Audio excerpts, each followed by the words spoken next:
Taas ang kumpiyansa ko kasi nung nililipad ko siya, puro ano lang, widow lang.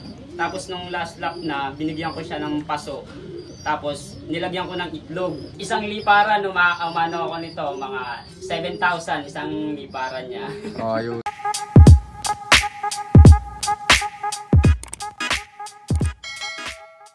Ito mga kalapatids, may ipapakita pa sa atin si Sir na malupit niyang ibon. Ito naman pala si Prey. Ito naman pala yung ibon na achievement na sobrang saya ko. Kasi ito yung nagbigay ng karangalan at saka kasiyahan sa akin. Unang-una din, katulad itong suot ko. Sa kanya galing to si Prey. Nilipad ko to sa BFRC. North Derby Race.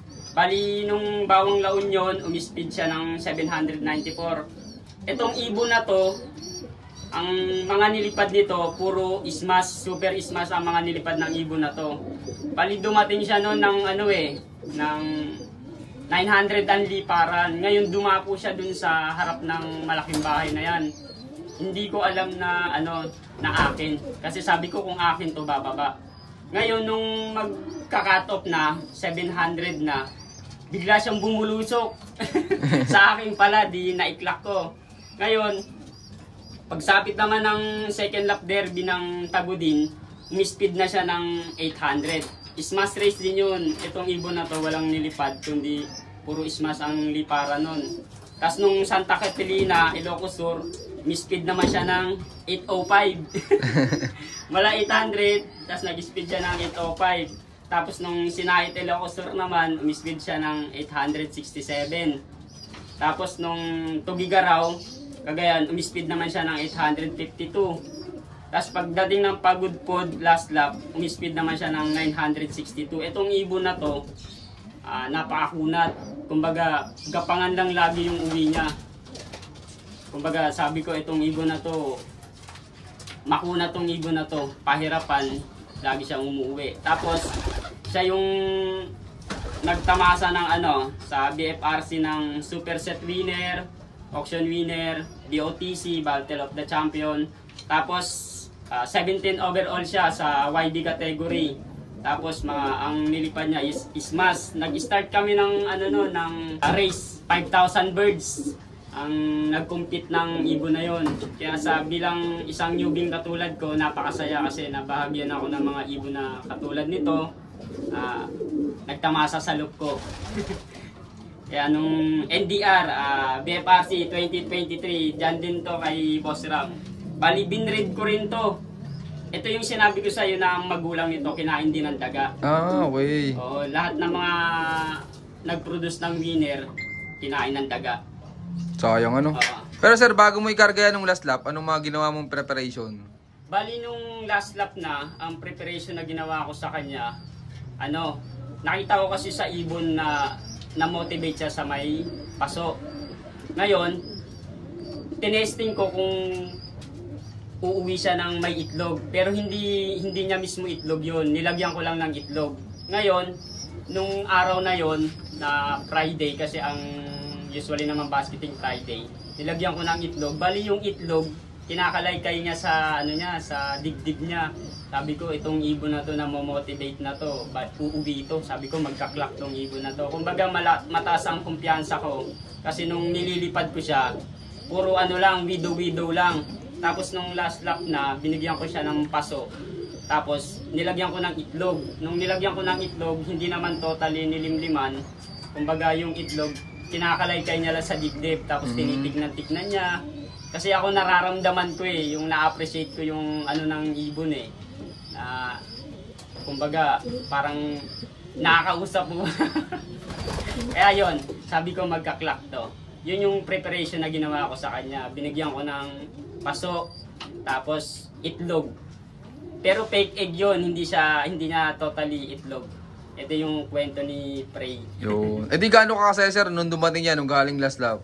Napakasaya kasi walang nagpapaklak Ngayon, ang sabi ko, kaya Prey tinawag ko sa kanya, before ko siya i-basket, sabi ko, sana pinray ko naman kay God. Alam niyo naman, lahat tayong fancier na nagpipray para gabay para makauwi yung ibon natin ng ligtas.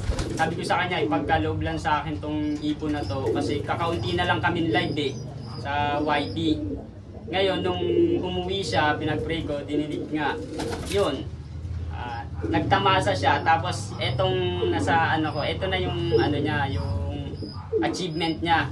Binili ko na nito. Tapos, tsaka cellphone.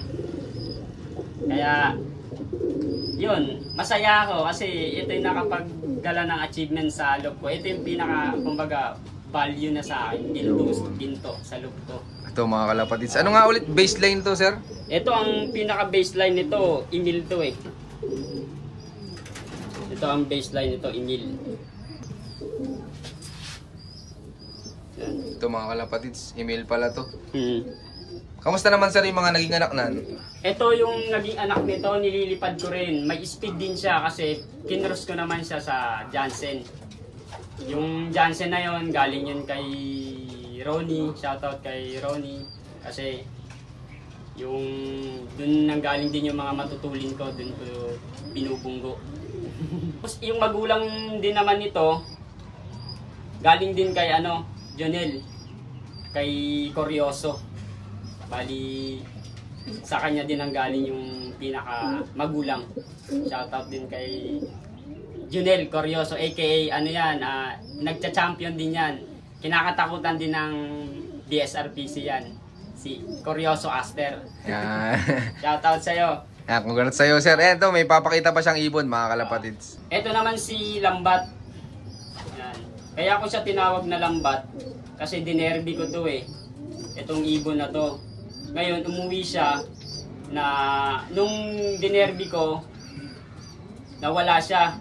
Kumbaga, mga months ago, mga 2 months, ngayon nung umuwi siya, yung makikita mo sa pakpak niya na bakat ng lambat, yung pinag-anuhan ng mga nylon, kaya pinangalan ko sa kanya siyang lambat. Ngayon, itong ibon na to, nag 7 overall naman to sa sa DFRC sprint race. Ito nung first lap naman ng sprint ng Hirona Tarlac, umispit naman siya ng 11:45 itong ibon na to. Tapos nung Gimba Nueva Ecija, umispit naman siya ng 11:09. Tapos nung last lap Rosales Pangasinan, umispit naman siya ng 1083. Kaya bumaba yung speed niya kasi smash race din yun. Kaya sabi ko, sana magpaklak ako. Yun, umuwi siya 1083. Kaya ang achievement niya is 7 overall sa BFRC. Itong ibon na to si Lambat. Ito mga kalapatids, so bandang ibon, no? Ang baseline niya rin Jansen din to. Jansen. Kaya pala may tulin sir eh. Ito mga kalapatids, so Jansen pala to. Kaya pala may tulin, no? Gandang ibon. Anong gender na to sir? Hen. Hen pala to. Ano rin to, pulling winner din to. Bali nung sa BFRC, marami rin tong certificate, mga achievement. Kaso wala dito eh, nasa kabilang bahay. Balila, kumbaga, isang liparan, umano ako nito, mga 7,000, isang liparan niya. Ayos. And congrats kay Sir. Ito, hinga naman natin siya ng tips about sa karera. Yon, shoutout sa inyo lahat mga kalapatids. Yan, maraming salamat sa patuloy yung suporta. At siyempre, bago matapos tong video to, meron ulit tayong pa-shoutout. Shoutout kay Sir Enrico Team Loop ng Baesa. Shoutout din sa Two Sisters Loop at kay Sir Jan Fernandez. Yan, shoutout din kay Hayabusa Loop at kay Jan Ross Loop. Ayan, maraming salamat sa patuloy yung suportang lahat. Ayan, sa mga gusto pang magpa-shoutout, mag-comment lang kayo dyan sa baba. At syempre, makikishare na rin yung napanood yung video at abangan nyo yung last part nung napanood yung video. So yun, keep watching and God bless you all. Thank you.